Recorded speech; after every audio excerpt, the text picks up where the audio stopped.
Hello, ATIXA members. This is Daniel Swinton, president of ATIXA, and I just wanted to take a minute to share with you a brief year in review to celebrate some of the highlights we've experienced within ATIXA and the Title IX field, and then share some thoughts with you about the coming year.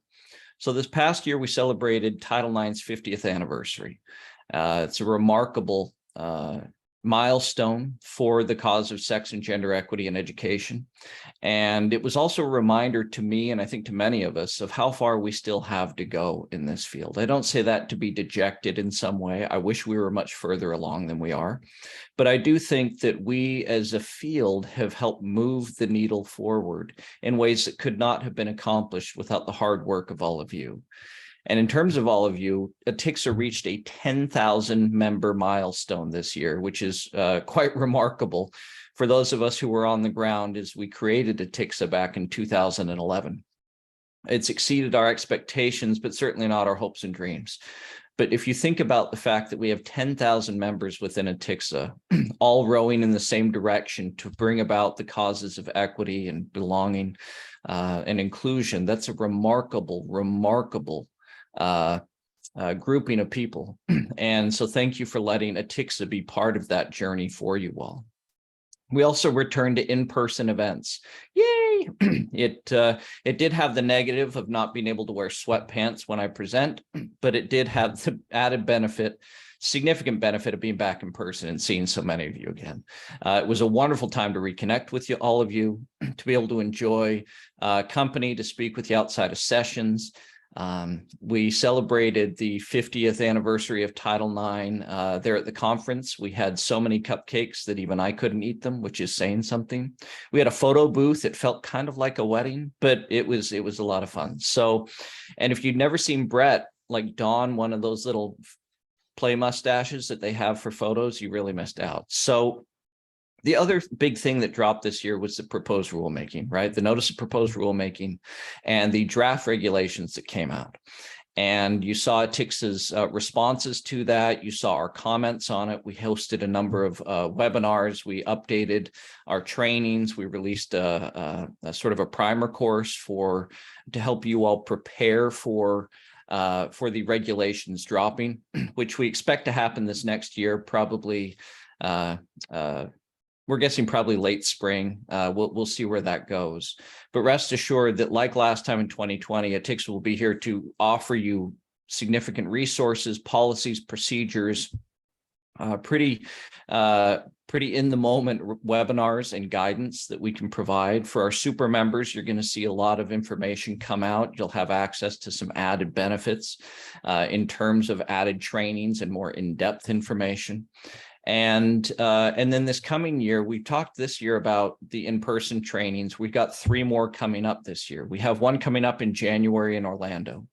I do want to make a quick note on that. I know we're in Orlando. I know Florida does not have a great record in the area of sex and gender equity right now. What I found in October when we were there was a welcoming environment for every one of our members. And that's important to us as an association. These are contracts we've been locked into for some time. And you know, what we did find is that, and meet my cat, who apparently decided now is a good time to come and try and sit on my lap. You're welcome, he says. So as we look towards January, we really hope you'll join us. I live outside of Philadelphia, and so January in Florida sounds a lot better than what we'll be facing.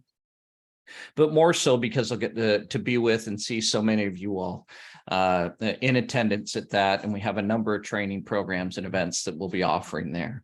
We're going to be in San Diego in June, and then we'll be back here in Philly, which is near our headquarters, in October for our annual conference. So that's 3 opportunities for you to join us in person. We'd love to have you join us for all 3 because we just love being around the members. It is so energizing. You know, I got my start in the field actually of student conduct. And what got me so connected to the field were the annual conferences I attended at the time for ASJA, which is the Association for Student Judicial Affairs, and is now ASCA, Student Conduct Administration. That's where I found mentors like Scott Lewis, Brett Sokolow, and Sonny Schuster. because I went in person, because I attended events where I got the chance to network and be together. We know some of your institutions are still wary to have you travel. We know some institutions don't necessarily have the funding for it, which is why we're going to continue to promote our online offerings. We're going to continue to have those be a strong presence for all of you. And then you can sit in sweatpants and enjoy the training that way. In terms of I want to say thank you on behalf of ATIXA's team, particularly Brett, who is the chair of the advisory board itself, who gathered in October, and the passion that they have for this work is something that's energizing to me, and I think to those of us who are involved in leadership. Really a special mention for our executive director, Meg Kalel, who works behind the scenes so much with her team, her wonderful team, to really create, we think, a magnificent membership experience. Our listserv continues to be really active. Apologies for that. We recommend you sort of have those messages sent to a different folder when they come in. Otherwise, I think it's going to be overwhelming. It is for me. I put them in a folder. So again, just wanted to say thank you, wish you a happy and healthy holiday season, excited for the new year, and really hope to see you at some point this year in January or in June or again in October. Again, thank you for being part of ATIXA, and wish you all the best. Thank you.